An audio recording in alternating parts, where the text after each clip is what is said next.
On the top floor of an iconic panoramic restaurant in Manhattan, overlooking an endless expanse of glittering glass skyscrapers and the pulsating neon lights of nighttime New York City, the ruthless laws of high-end corporate show business and gastronomy reign supreme. Here, every single detail, from the flawless polish of the Italian marble to the precise angle of the crystal stemware, is subordinated to a single iron rule: absolute control. At the epicenter of this culinary empire stands Victoria Sterling. At 35 years old, she is a recognized icon of the industry, the owner of a chain of elite Michelin-starred restaurants, whose name on the covers of economic and culinary magazines sends a shiver of awe through her competitors. Victoria is perpetually immaculate. Her sharp, bespoke ivory trouser suits fit like a second skin. Her hair is tied back in a pristine bun, and behind her cold, piercing grey eyes lies the razor-sharp mind of a predator, accustomed to surviving in a man's world of big money. She rules her staff with an iron fist, showing zero tolerance for even the smallest errors, and demanding the flawless precision of a Swiss timepiece. To Victoria, the kitchen is not a place for art's sake. It is a battlefield where reputation takes years to build and seconds to lose. Into this meticulously calibrated, sterile system of order crashes her worst nightmare, and simultaneously her most brilliant pastry chef, Rachel Kent. 22-year-old Rachel looks like a walking affront to everything the Sterling Empire stands for. A rebel to her core, she wears chunky platform boots, oversized hoodies that swallow her fragile frame, and complex black tattoos covering her fingers and the backs of her hands. A sharp lip ring and a bold, mocking smirk clash wildly with the immaculate white tiles of the pastry kitchen. Rachel couldn't care less about corporate hierarchy, protocol, or bowing to authority. She creates absolute gastronomic chaos at her station, fusing classic French techniques with gritty, rebellious street flavors. Every dessert she makes is an explosive sensory triumph that forces culinary critics to hold their breath in wonder, and restaurant managers to clutch their clipboards in panic. Their first direct collision on the open kitchen line sets the tone for this high-stakes war. It happens during a private tasting dinner for Manhattan's key investors and elite food critics. The dining room is bathed in soft amber light, with the glowing skyline framing the background. Rachel sends out her signature dessert, a daring conceptual composition of dark chocolate, sea salt, and fiery chili pepper, presented with raw audacity. One of the primary investors, a stiff, aging Wall Street banker, pushes the plate away in disgust, loudly declaring that such experiments belong in a roadside diner, not a Michelin-starred establishment.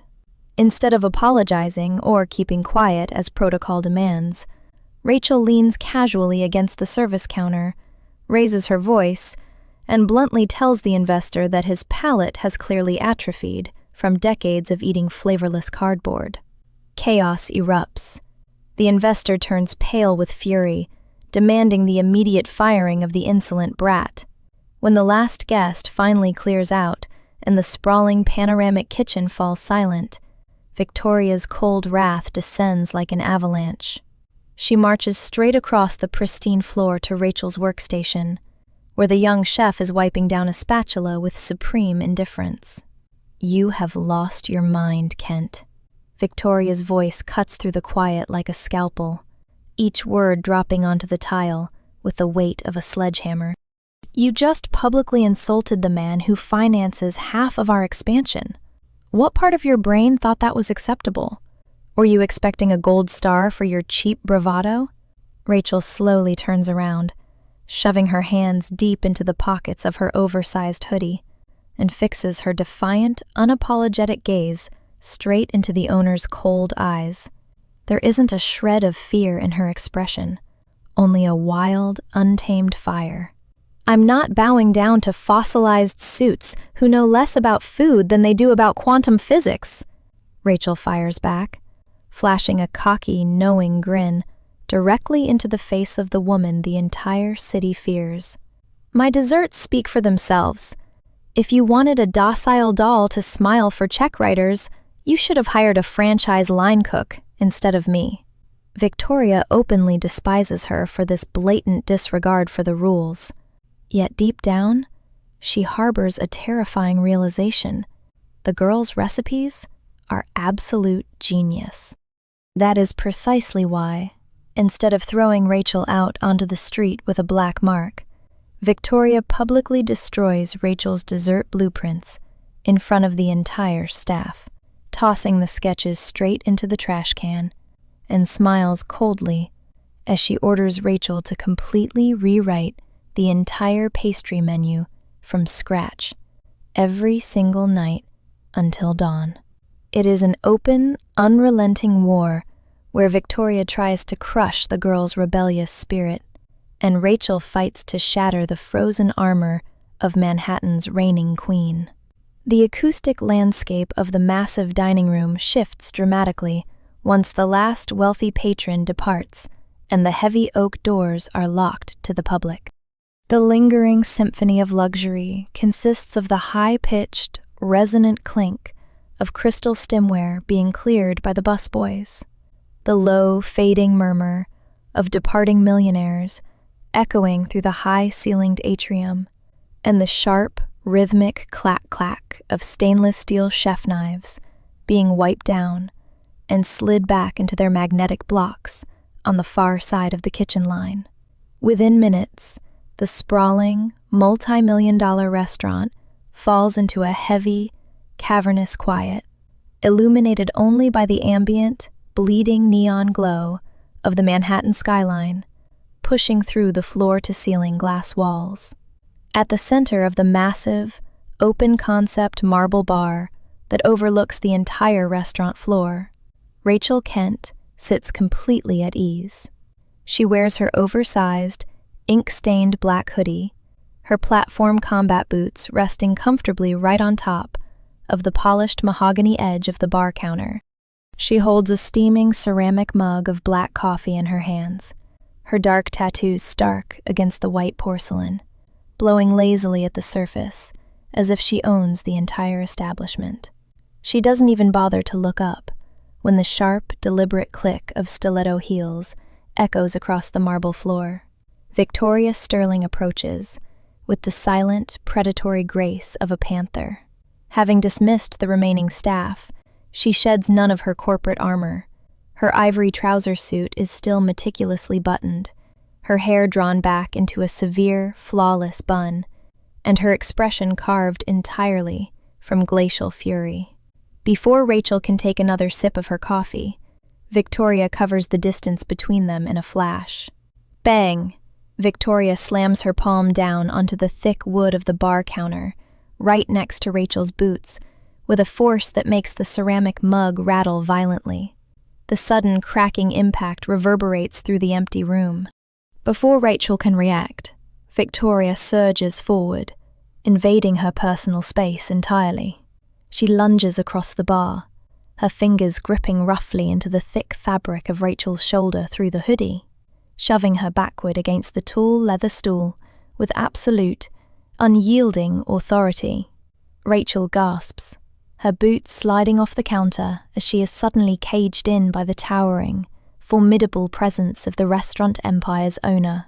Slowly, deliberately, Victoria leans in until her face is mere inches from Rachel's. Her grey eyes narrow into dangerous slits, stripped of all professional polish, burning with a cold, intense fire that could freeze boiling water. Your chaotic little street market stunts might fly in underground dive bars across Brooklyn, Rachel. Victoria's voice drops to a low, venomous whisper, vibrating with suppressed fury as she checks each word against the quiet air. But on this floor, under this roof, My name is on the marquee. Every single plate that leaves your station reflects on my legacy.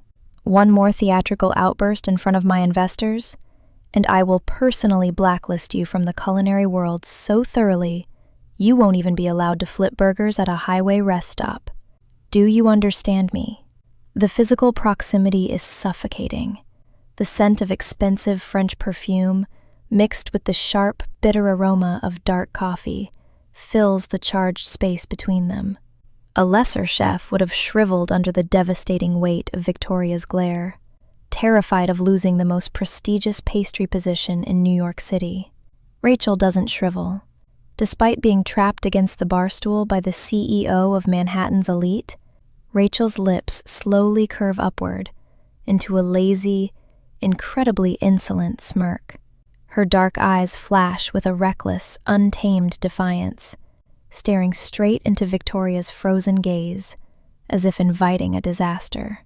Slowly, deliberately, Rachel tilts her head upward. Ignoring the threat of professional ruin, she leans forward, letting her lips brush dangerously close to Victoria's ear, before whispering in a low, husky, mocking drawl. You know, Victoria, for someone who claims to hate my chaos, you sure waste a lot of private time getting this close, just to remind me how much you care. Victoria's breath catches sharply in her throat. The sheer, unadulterated audacity hits her like a physical blow. Her fingers tighten so hard on Rachel's shoulder that her knuckles turn stark white against the dark fabric of the hoodie. Every logical instinct in her brain screams at her to fire the girl on the spot, to banish her from the building, to crush her utterly. Yet, as she looks down into those mocking, beautiful eyes, a sudden violent jolt races through her chest. Against all her training, against every protective wall she spent a decade building, her heart grips a beat, and then slams against her ribs with terrifying velocity. The air in the empty, neon-lit restaurant suddenly turns electric, transforming a corporate reprimand into a dangerous, volatile spark that neither of them knows how to put out. The atmosphere inside the main dining hall is thick, toxic, and suffocatingly hot. The nationwide broadcast of the prestigious annual culinary gala, hosted live from the panoramic restaurant on Manhattan's top floor, has turned into a nightmare in real time. Under the glaring illumination of professional television lights and broadcast cameras, Arthur Vance, the primary institutional investor of the Sterling Empire, and a ruthless Wall Street corporate raider, stands beside the open kitchen counter with a manufactured look of absolute disgust. He holds up a package of ingredients for the national television audience to see, his voice dripping with calculated venom as he addresses the live-streamed millions. This is what happens when ego overrides quality control, Vance declares loudly, projecting his voice into the wall-mounted studio microphones while cameras zoom in on his dramatic, pre-planned expression of corporate betrayal. Victoria Sterling has allowed slipshod standards and uncertified, subpar ingredients into her kitchens. As a major stakeholder, I can no longer stand by and watch this legendary brand get dragged into the gutter. Effective immediately, I am initiating emergency acquisition protocols to restructure this failing enterprise from top to bottom. A massive media firestorm detonates instantly. The live chat feed on the broadcast stream scrolls past at breakneck speed, millions of viewers reacting to the sudden, scandalous takeover attempt designed to ruthlessly bankrupt and strip Victoria of her life's work, right in front of the entire country. Behind the prep line, the kitchen staff freezes in sheer, paralyzed panic. Assistant chefs drop their tools, whispering in horror, knowing that a live broadcast corporate coup means immediate closure, ruined careers, and total professional annihilation. Up in the glass-walled executive office overlooking the chaos, Victoria stands motionless. She doesn't scream, doesn't panic, and doesn't run to stop the cameras. Her expression is a mask of cold, terrifying marble. She watches Vance execute his coup with the detached realization that the trap has finally snapped shut. A hostile takeover maneuver she had anticipated, but whose violent execution she had hoped to forestall. Before Vance can finish his orchestrated speech and seal the restaurant's destruction, a heavy, deliberate pair of platform boots steps briskly past the frozen line cooks. It's Rachel.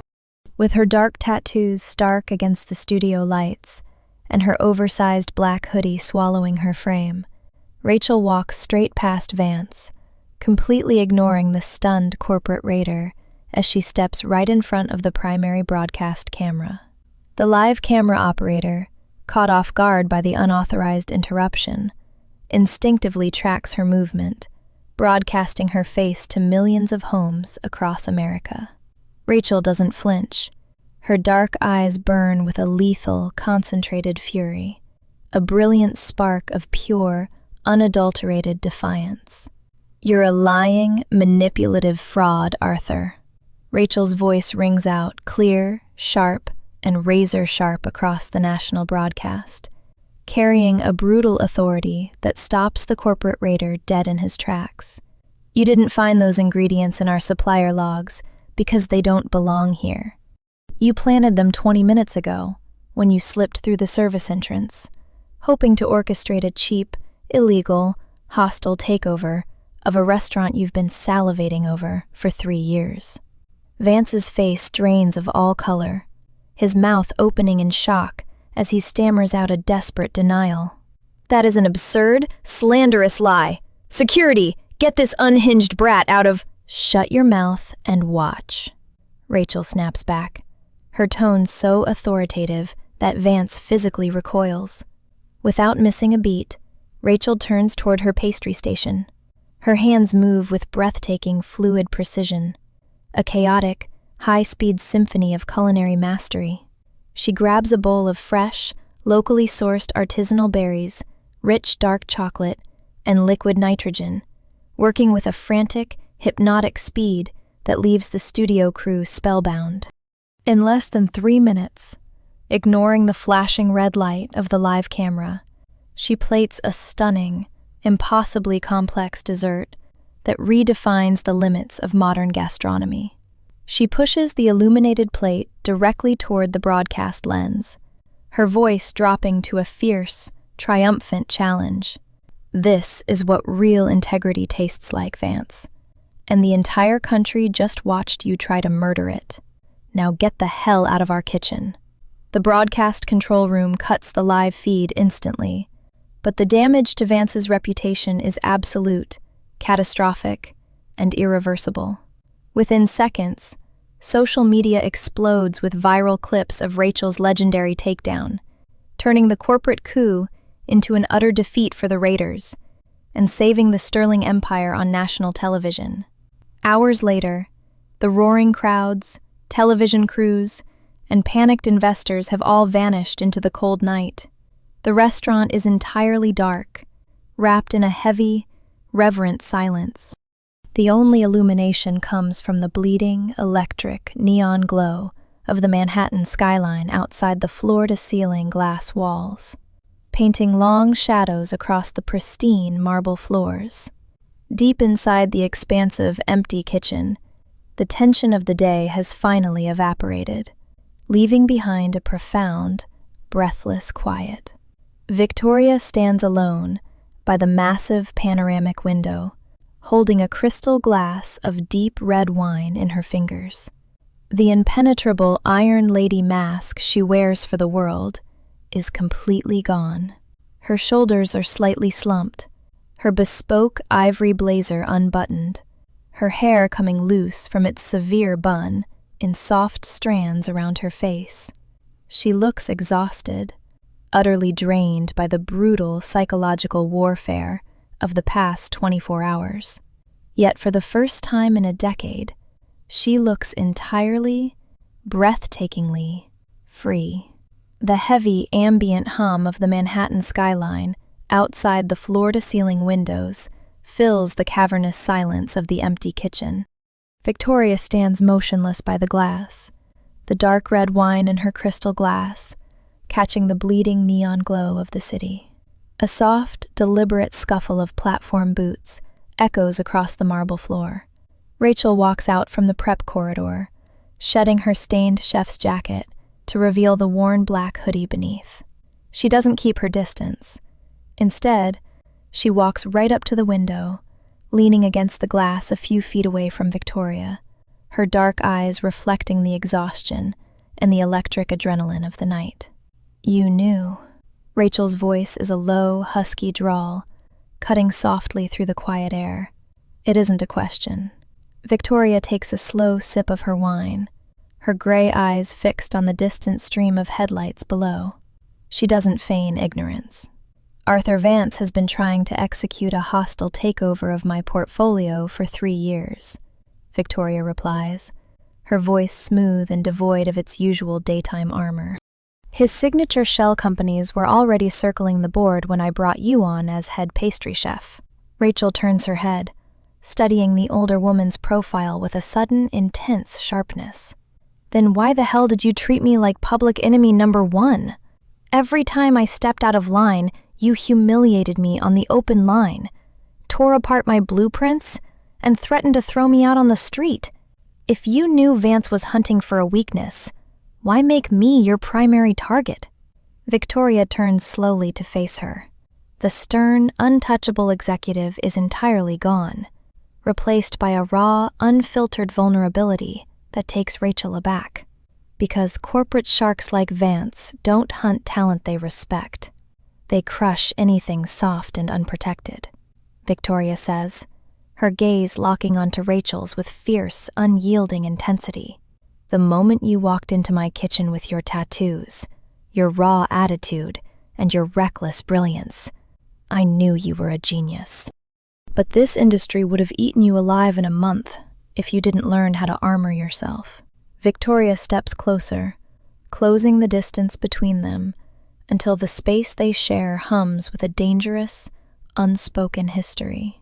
"My cruelty, the impossible deadlines, the public discipline, it was the only shield I could build around you," Victoria confesses, her voice dropping to a raw whisper.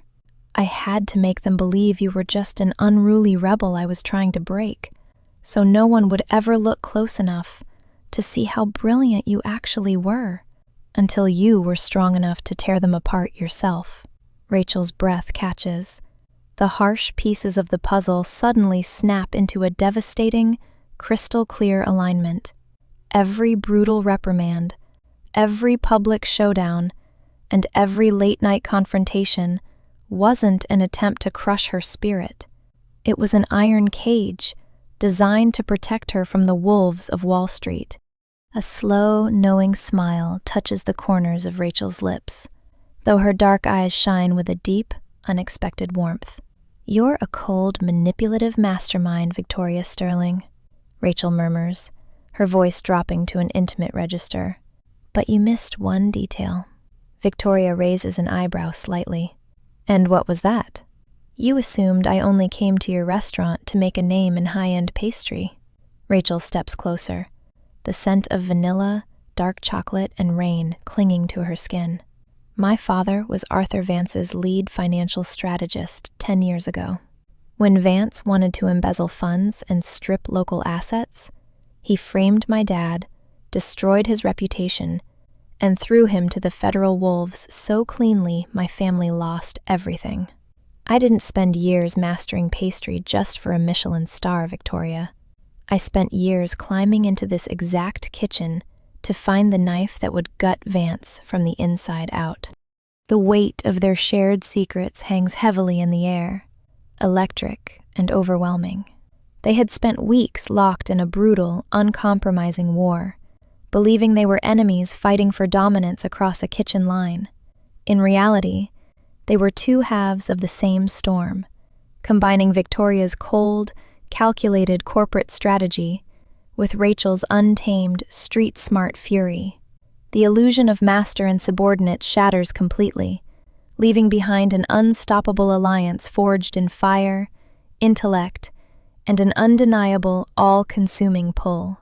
The morning sun over Fifth Avenue breaks through the towering glass canyons of Midtown Manhattan in a brilliant, blinding wash of pale gold, casting long architectural shadows across the bustling pavement. Outside the grand, polished brass entrance of the panoramic restaurant, a chaotic sea of humanity has erupted into a roaring spectacle. Hundreds of reporters, camera operators, and relentless paparazzi press hard against the heavy metal security barricades, their camera shutters firing in a continuous, deafening staccato that sounds like rolling thunder. The air is crisp and freezing, but the atmosphere burns with unadulterated media hysteria. Every major news network and financial tabloid is broadcasting live from the scene, chronicling the aftermath of the corporate coup attempt and the unprecedented viral triumph of the previous night. The heavy double doors of the restaurant swing open. Stepping out onto the stone steps, surrounded by a tense cluster of corporate advisors and PR handlers, is Victoria Sterling. She looks every bit the reigning queen of Manhattan hospitality, draped in a masterfully tailored ivory trouser suit that gleams under the morning light. But the impenetrable, glacial mask of the ruthless executive is entirely gone. Her gray eyes burn with a quiet, fierce liberation, stripped of every corporate defense she had spent a decade perfecting. A few steps behind her walks Rachel Kent, wearing her familiar ink-stained black hoodie and platform combat boots, her dark tattoos catching the sunlight as she surveys the media circus with an easy, unbothered smirk. The moment the press corps catches sight of them, the barrier roar swells to a deafening crescendo. Microphones on long boom poles thrust wildly into the air, and 100 reporters begin screaming questions all at once, desperate for a statement on the hostile takeover and the future of the Sterling Empire.